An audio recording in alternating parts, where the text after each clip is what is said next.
This is deep dish, right? Yeah, well, let's get deep. So I'm going deep on both sides. Welcome to another episode or interview, I would say, just in general. It's a little different, you know.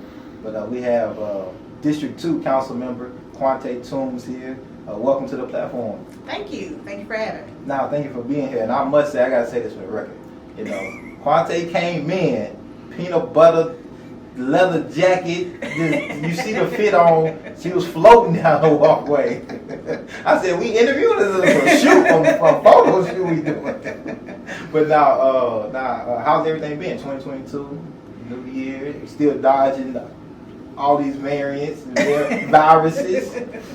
It's been pretty busy. Yeah, we're barely 2 months in, and it's been pretty busy just trying to get everything organized and stay on top of things.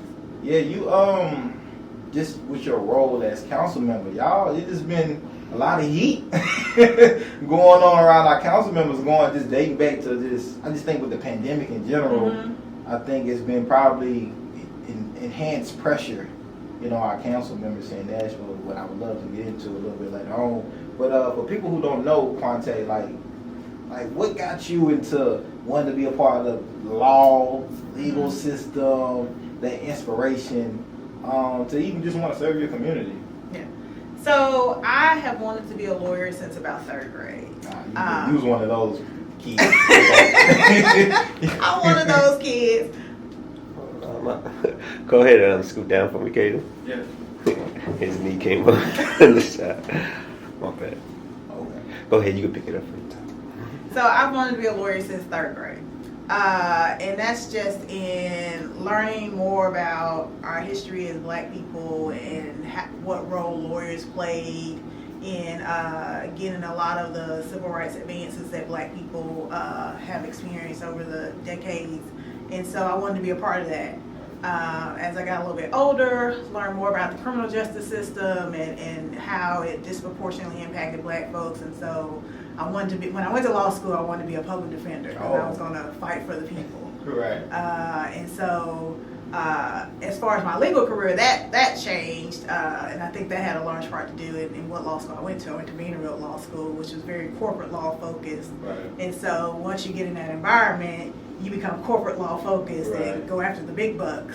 And so that's what I pursued, but then ended up working for the state, which I get to help people every day in terms of health care and like long-term care and things like that. Right. And then being a council person also gives me an avenue to fight for the people. Right. And I try to do that every day. And so, if you had to do it over, would you go back and do public defender? Be a public defender? No, and I say that because for a while for a year I practiced on my own. Okay. And I did family law, and I did a lot of juvenile court work, and I represented children who were in delinquency cases. Okay. And that really left a sour taste in my mouth, just because the system was so tilted towards finding them delinquent. Like, perfectly good kids, just got into a little trouble. And some of it was minor trouble. Like, you know, back in the day, you pulled the fire alarm, you got detention. Right. Like, now they're sending you to court. You know? That's crazy. Like, you're having to go through the court system like you've committed some serious crime.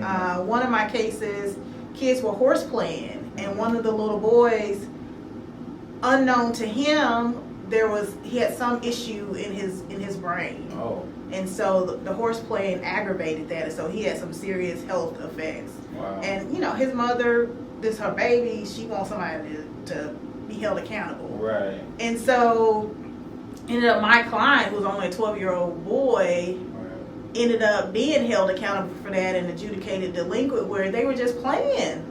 Like, how can you end up in court for just playing? Even the kid who ended up hurt, he was like, we were just playing. Right.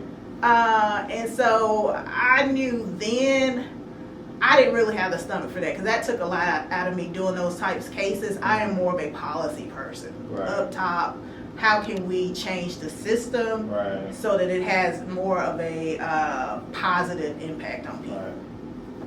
I'm glad you brought up policy, because like I think that'd be the root causes really for a lot of things. Like I think it's easy for us to like attack the person, right?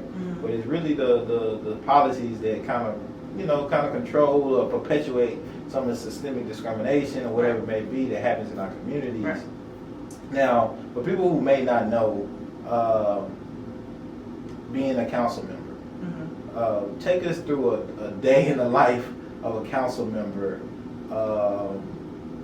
here in Nashville. So I think a lot of people think that council members are full-time. Y'all not Like well, that y'all not full-time. That's the only job we have. We sit Right. in the council office all day, and we have a full staff that helps us handle our council business. Completely false. The vast majority of the folks on council also have a I guess on the books full-time job, because Right. I'll say being a council member is a full-time job, even though we don't get paid for that. We don't have the resources or staff to support a full-time position. But I was at my day job today, had some training to do, had some meetings. I'm here with you. And then I got a meeting with my boss right after this, and I'm going to do the rest of my work for the day, and then probably return some phone calls for council in the evening. So it's intertwining whatever your other full-time job is with what your council responsibilities are. Because in order to do the council job well, you have to commit the hours. Right. This is not a 10 hours a week Right. position. It's at least 30 hours, and you try to. It's another job. Yeah, it's another job. Right. It is definitely a job, and you want to be responsive to people. I accept interviews, I accept invitations to events, because I want to be supportive and be present in Right. the community. Right. How do you keep that balance? Because many people may know you more of the council member for District 2, Kyonzté Toombs, other than the attorney, the lawyer. How do you balance that to the daily life? The best I can. I mean, I am really going from one thing to the next throughout the day. Like I said, I had a training this morning. I had a meeting after that. I'm coming to this. I have another meeting after that. I have to really keep my calendar tight. Right. Sometimes I do double book myself, and I'm like, I'm sorry. That's why I tried to move this time, but you wouldn't let me. You tried. Look, if you didn't accept this like a month and a half ago, I would have understood. But don't see me even at 3 in the morning. I don't know what's going on at 3 in the morning. Now, what's going on? But nah. I appreciate you for squeezing me, working it out for me. But yeah, I just do the best I can. I have small children and a husband as well, so Right. making sure I have time for them. So Right. That's a lot. And so I know being a council member sometimes not the easiest thing, easiest position and thing to do, especially because we see you. We can see you at the Kroger, the gas station, and at that particular moment, depending on how we might feel, we can broach you. You might not feel like being broached in particular moment, right? And another layer to that is you're a black woman, and black folks, from our perspective, we tend to be a little harder on our elected officials, our council persons. Anybody that we feel they got some power in the community, we tend to hold them on a pedestal compared to other ethnic groups that may be in our community may have that same power. How do you balance and navigate that? So I think when you're on council, you're always on. If I don't want to be on, I don't leave the house. So you always have to be willing to be receptive to folks, to have conversations. I think as far as expectations, the expectations are high, especially when you're a black council person in a majority black district. Right. I think sometimes folks think you can do more than what you can, just because they're just sick and tired of things not being just or being equitable. And so I try to listen to the variety of viewpoints that are in my district, because everybody does not think the same. We're majority black, but all black folks don't think the same. Right. And so just listening to the different viewpoints and trying to find consensus, and then charting my path based off that consensus. And I want to, before I get deep into that, I want to go back to something you said is like, many people think y'all can do more or have more power than what actually you all have the capability to do. Can you break down to us like what actually can a council person do? Like what is that power? What does that look like for people who may say, well, I need Kyonzté to change these policies, change these laws, and she's not doing it. But it's deeper than that. So help us understand like the actual power that you have with your seat in council. So the city has the powers that the state gives to us. Right. And so a lot of actions that we take, the state can preempt it, meaning they pass a law that says you can't do that. Right. So take, for example, affordable housing. In 2015, before I got into office, the council passed an inclusionary zoning bill, which would require for certain developments, a certain percentage had to be affordable housing. Great victory for affordable housing. State said, no, you can't do that. Right. And so that's where our power is limited. Criminal justice reform, when you're talking about criminal laws, those are state laws. So you're looking at your state legislators to change those things. What we try to do on the local level is, there's certain local fees and fines that we charge. We can change that. Right. So it's like we have to work within the confines of what we could do. Property tax relief. The state, and actually state constitution dictates how that program looks. We can't change it on the local level. Right. And so it's just our authority is limited. Like we do, how development goes, we do have a lot of control over that because we do control like rezonings and things like that. We do control city services. That's our main thing. Local city services we have the most control over. When you're talking about a lot of the system changes that people want to see, that's really on the state level. Yeah, I'm glad you clarified that.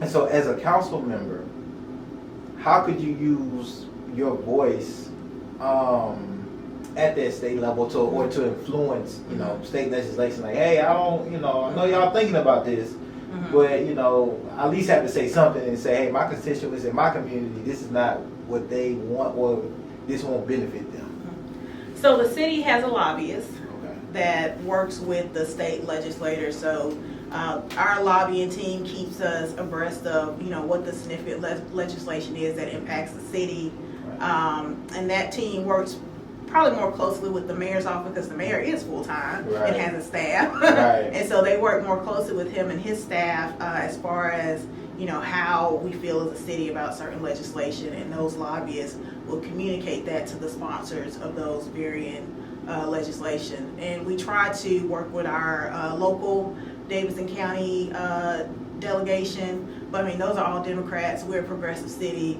super majority Republican state.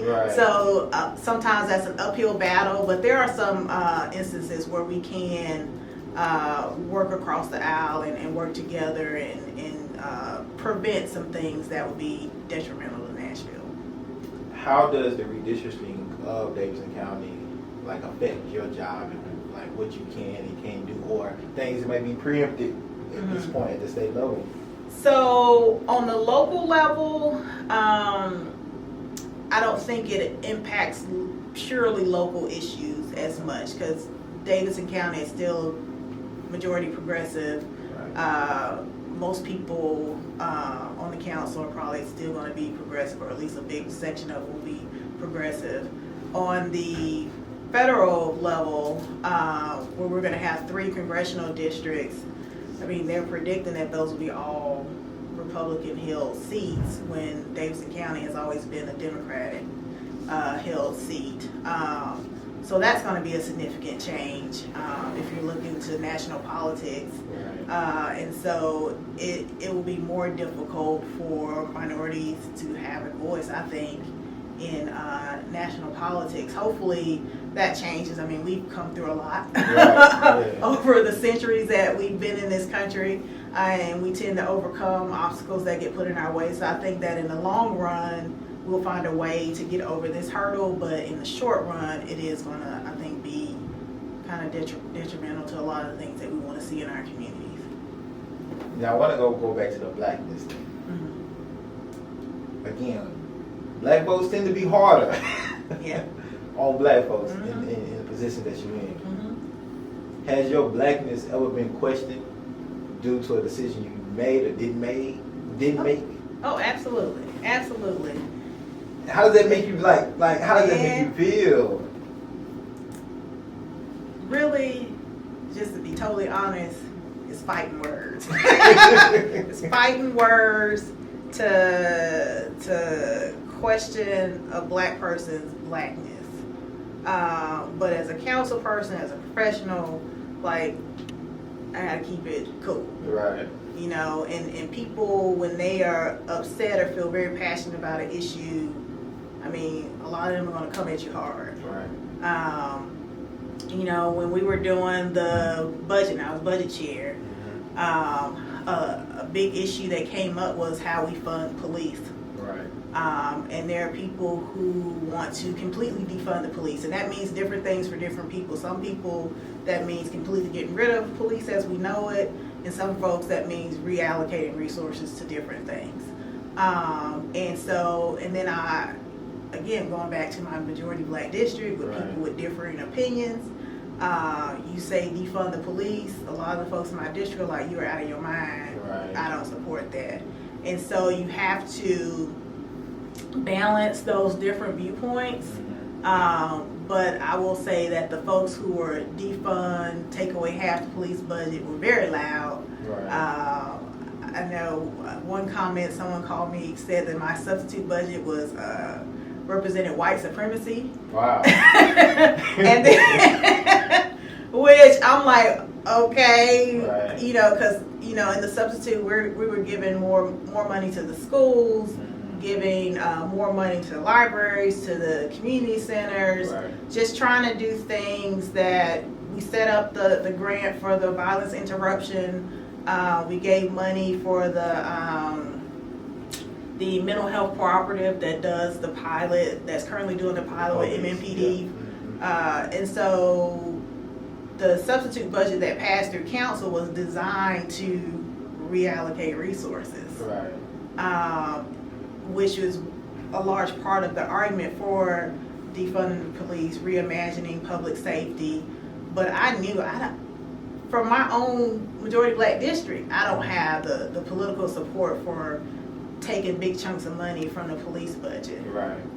So I knew I could not do that, and I personally don't think that's the way to go, but I do agree with reallocating resources and putting more resources into mental health, education, community programs, all those things, and that's what I did. And so it was difficult to hear, you know, folks questioning, you know, your blackness, you're anti-black, you're, you know, doing things that are going to hurt minority communities. What would be I guess a different approach that you would appreciate more if I'm a black person specifically, and I feel like some of the things, well, especially financially or policies that you may be for are anti-black, or I feel like it's kind of not equitable compared to other, or the effect won't be equitable compared to what happened to other ethnic groups. What would be the best approach then that you would appreciate for communities, members that may be in your district or not be in your district, to kind of broach you about?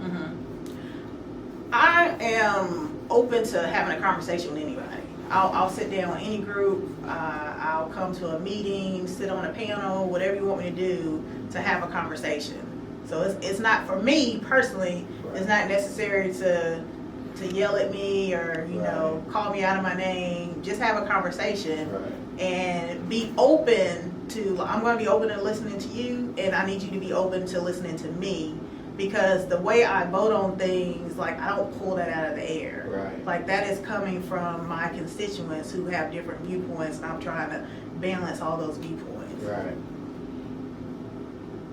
How can community members, your constituents, and this is just not for you, but just anybody that want to reach out to their council member in their district, you know, can you break down that power that us as community members have to, you know, influence our council member to like, hey, we really, really want to do this or really want to do that? Because I think a lot of people just either don't know who their council member is or just don't reach out to them, right? They just, or her, right? Him or her. Yeah. And so, can you really break down the importance of like that reaching out and building that relationship with your council member and what they can do for issues when they come up? If you already have that relationship built with your council member and being able to get their ear and say, hey, this is what I see. This is some of the research I may have done. I feel like the effects, how they can probably go a long way. So one of the benefits of our council being so large with 40 folks is that we have a smaller constituency that we have to govern. So every district has roughly about 20,000 people. You look at other cities and folks are over like 100,000 people. I don't know how to communicate with 100,000 people. Right. But with it being such a small area, you have more access to your council person. So really an email works. Okay. And we read email. What may not get read is the anonymous email or the chain email where everybody says exactly the same thing. Once I've read 20 of those, I know what they say. But I do look to see the name and the address. Okay. If that is my constituent, I'm reaching out to that person directly. Let's have a conversation. Okay. Calling me on the phone. Oftentimes I answer the phone, I return all my phone calls. If someone's watching this and I didn't, call me back. But yeah, you really do have a lot of influence over your council person because that's where we get our ideas from our constituents. That's how we know how our district feels about an issue, and that's going to guide how we vote. Well, speaking on issues, right? The council members, y'all been on the hot seat since the pandemic. It's just been a lot going down in meetings and things like that. And just recently, right, we had the license plates readers, which was passed by the majority of the council members for the 6-month pilot that was going down. And so, at first, you was for license plates and readers, and then you voted against the bill. Right. Can you take us through that process on your initial thoughts on how you felt it would be something that the city needed, and your constituents and your community would benefit from, to like, maybe this it's not right, it's not the right tool, or it's not how the bill is written. I would even say it's not right for what we need right now in Nashville. So one of the primary complaints I get in my district is like complaints about speeding, complaints about dumping, and folks will ask me, can we get a couple of cameras on this street so we can catch these people? Right. And I get requests for cameras a lot. And so the license plate readers were initially to address drag racing. Right. And then other council members who were also interested in license plate readers added additional things to it. And so based off the initial feedback from my district and knowing the complaints that I get in my district, I was a sponsor of that initial bill because I felt like it's a 6-month pilot. I did not support just we're going to do license plate readers with no boundaries or anything. I didn't think that was appropriate. But I felt like a 6-month pilot, we can look at the data, we can see if it was disproportionately impacting certain communities, and we can use that data to determine if we're going to move forward with it or not. And the license plate reader, it's probably about a year that it was pending in the council, and we had different amendments and revisions to it. And then this last couple of months, it was just like a resurgence of folks, coming out and speaking against it. And a lot of the commentary that I was reading and receiving was, from Black people questioning other Black people who are supporting license plate readers. Right. Basically saying that those Black folks who are in support were anti-Black, and to me it just really became contentious within the Black community. Right. And that was not my intent for the bill. Right. And so me personally, I didn't want to be a part of that. Right. And so that's why I took my name off as a sponsor, and I ultimately voted against it because the conversation had taken a turn that I wasn't happy about. And I didn't think that it was productive for my community. Right. And then I seen, because you put out a statement, and I seen that you had said, is it Haynes Garden or Haynes Manor? You had said, I can't remember, it's a community, I think maybe in your district, that provided the cameras themselves. Oh, Haynes Park. Haynes Park. District 1 right now. Yeah, they're in District 1. Okay. Mm-hmm. Yeah, but they had, I guess they funded the cameras They for did. themselves. Mm-hmm. And you said you advocated, like, hey, maybe more communities should do this if they really want Right, it. right. And that, that comes out their pocket as community, which I feel like is okay. If, it's accountability. People want to go in. It's your community. Right. Right. Right. Do for your community if you really want this. So I thought that was a really great idea and a great example. And I want to pivot this to: do you see? They hear, right? they hear, but do you see a way where the LPRs could be written bill-wise in a way that does maybe have some of those guardrails that I've seen other people really advocating for? I wasn't the one that's saying, I don't think they could be an asset to the community, but maybe as written, it needed some things to maybe reassure community that it won't lead to something else, like facial recognition, or where's the data going, who's going to be collecting data, and where these LPRs primarily going to be at, based on how a city is, geographically designed. So I think there will be a lot of tweaks to it. There are actually 3 bills that have been introduced. They'll be on first reading at the next council meeting, so you won't actually hear any discussion until the next meeting when they're on second reading. But there are 3 bills that have been introduced. One to give the Community Oversight Board more input. Another one was to prevent the use of LPR data for immigration enforcement.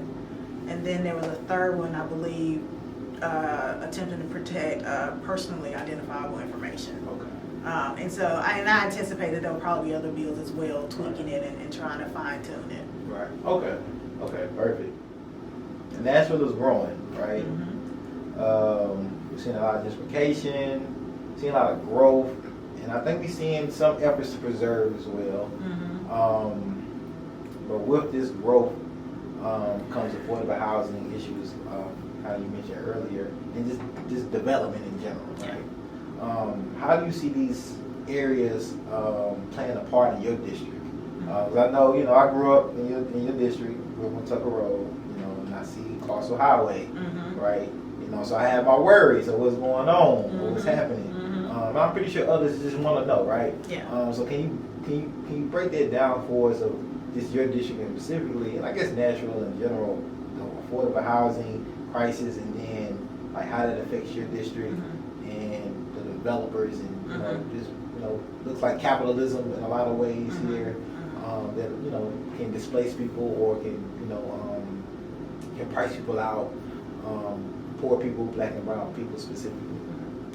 So one of the reasons that I ran for council is because I saw that our community that we live in, that the development was coming, and I felt like we needed to have someone in place who could make sure that was smart development, that it didn't displace people, that it preserved the history of the area.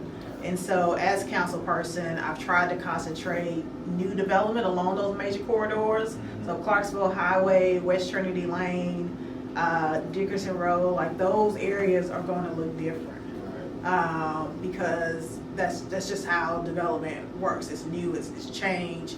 But by concentrating it along the corridors, my goal is to preserve those established neighborhoods. And then there's some neighborhoods that want historical overlays, like Haynes Heights. It has a historical overlay now, so it will always look the way that it looks. And that neighborhood goes way back to like the 50s. And there are other neighborhoods like that as well, that are historic neighborhoods.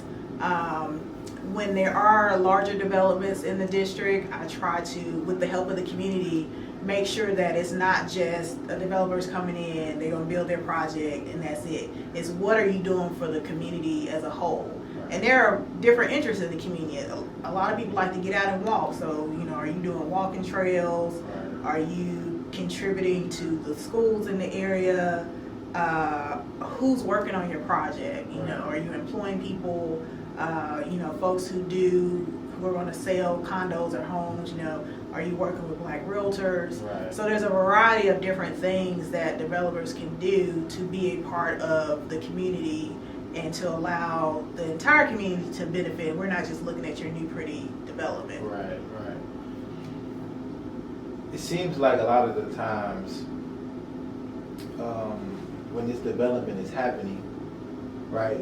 Me just knowing this, it just doesn't happen overnight, right? It's years of conversations sometimes, right? Maybe even longer. But it seems like once people start seeing it, then more people's like, hold on, what's going on, right? So, what advice would you give community members, right? Or what type of tools or that people can find out what's going on or what may take place before it gets to the point where like, hey, we've been talking about years, the plans are made, money has been invested, and they pretty much nothing we can do at this point. So for my district, you can sign up for my newsletter. Okay. Because everything is in my newsletter. All of my meetings are advertised in the newsletter as well as my social media. A lot of other council members are on social media, and they also advertise their meetings.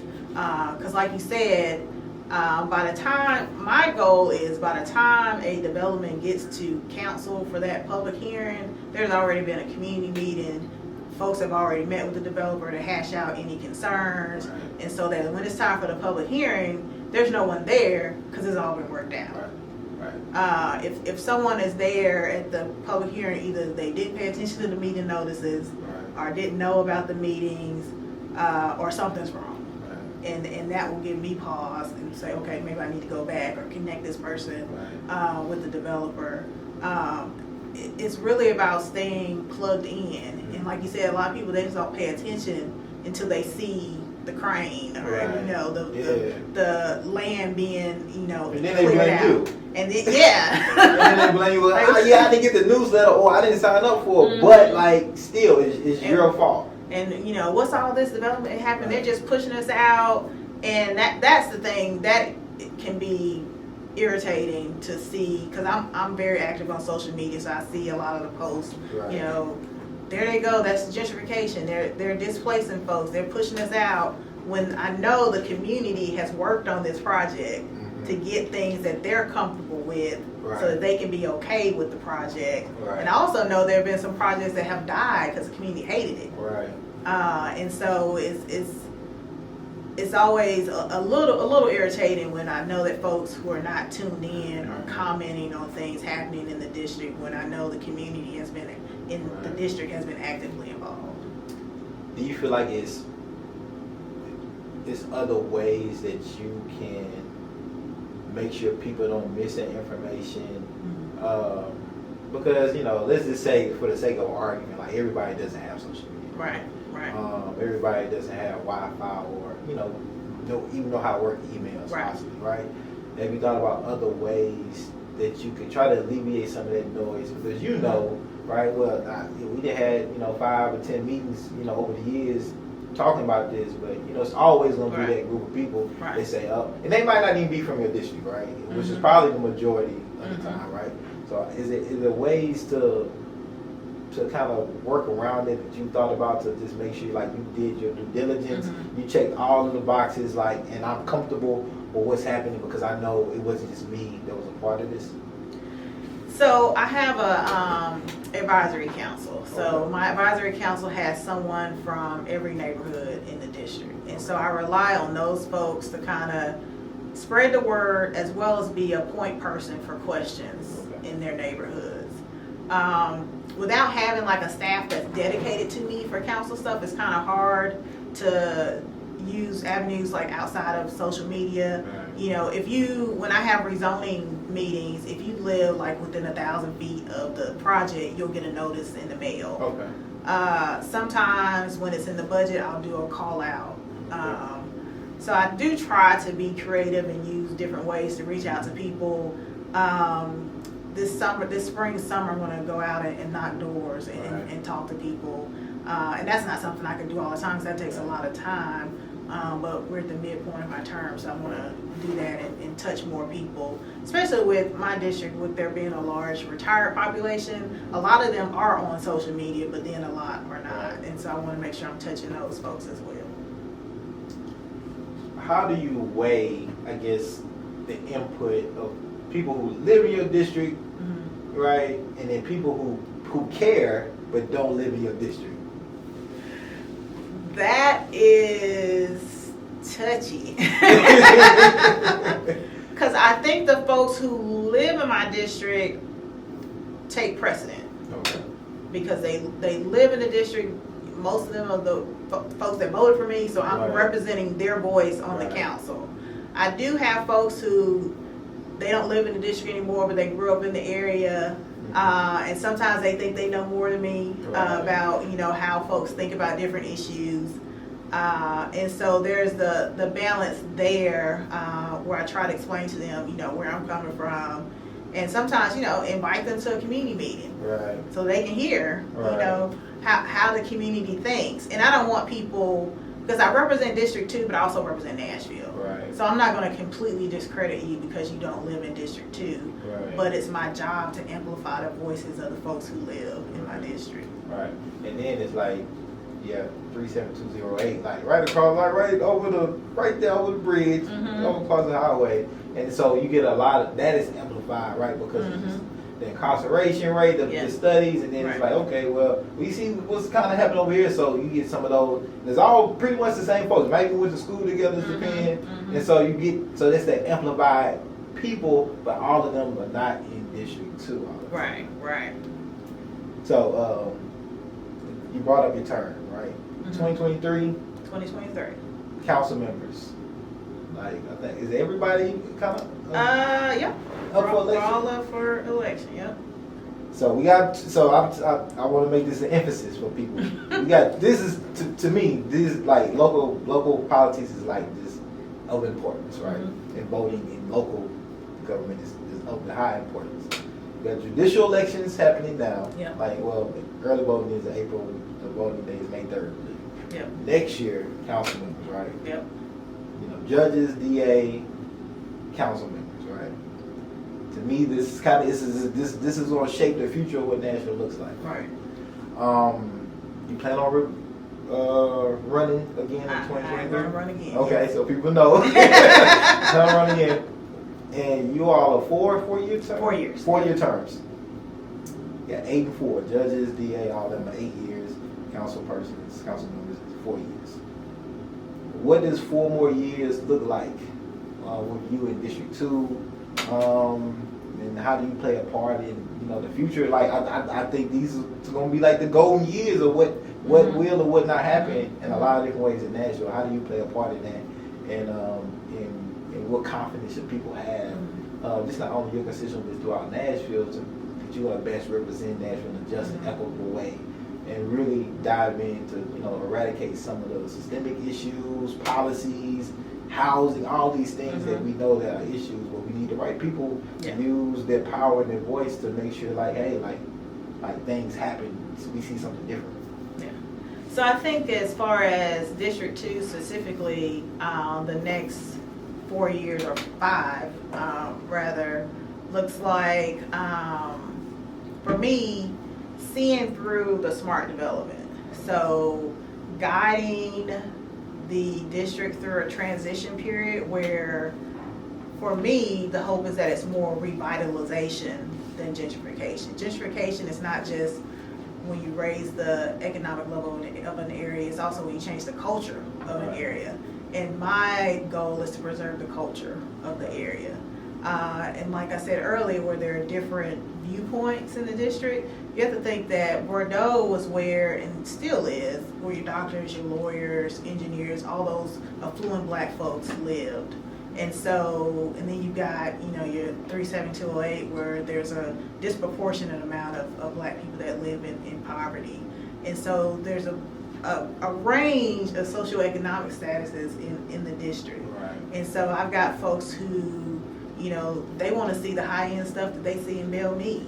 Right. And then I've got folks who want to see more low-income housing. Right. And so I have to mesh all of those ideals, and that will be what I would be doing going through into a second term, making sure that the development reflects the desires of the community, so that folks can see that revitalization, see more park space, better infrastructure, more restaurants and retail and entertainment. Also, I'd like to see the community wrap its arms around our schools more. I would like to see more Black professionals moving to Bordeaux and North Nashville instead of Belle Meade, Green Hills, and Brentwood. Rebuilding that community that used to be so tight-knit and strong, and that I think can still be that way, and in a lot of ways is still that way. But I think that there are some things that we can do better, like I said, wrapping our arms around our community schools, wrapping our arms around the youth in the community, making sure that they have a pathway to success. And I think that I'm best positioned to lead that conversation and to lead that charge. There may be some people that see themselves as future council members of Nashville, right? Young folks that especially Black women, Black girls that may see you and say, "Oh, there's something I want to do." What advice would you give to those persons here in Nashville that inspires to be a council member in Nashville? Run. Just jump in there and run. A lot of folks think that I can't raise the money to run. Right. You'd be surprised at how much money you can beg from people. So don't let money be a barrier. Don't let fear be a barrier. If you feel like you have something to offer, then run. Make sure that you are familiar with the issues in your community. Make sure you're talking to different people, not just your friends. Right. Talking to different people in the community who have different opinions about things, Right. so that when you do run, you can articulate what you have to offer Right. to the community. Kyonzté Toombs, I appreciate your time. I want to give you the last word, but I just wanted to thank you for your opportunity, for being here. Thank you for your availability and opening up and sharing your thoughts about some of the things that's happening here in Nashville and in your district, and what your job is and what you do and what you really don't want to hear, what you do want to hear. Anything else you want to leave with the folks? I see a bright future for District 2 and for Black Nashville, and I know that may sound off-putting to non-Black people, but I think that because of the, historical inequities and how Black folks are disproportionately, have disproportionately have poor health outcomes, poor financial outcomes. When you lift up the Black people, the folks, those marginalized communities, you lift up the entire community. It makes everybody and everything better. Right. And so my goal, just moving forward, is to continue to move the needle for Black people. Thank you. I appreciate your time, and we gotta bring you back. All right, especially during election day, we gotta have you back. All right, so we can go deep into that. All right. Thank you.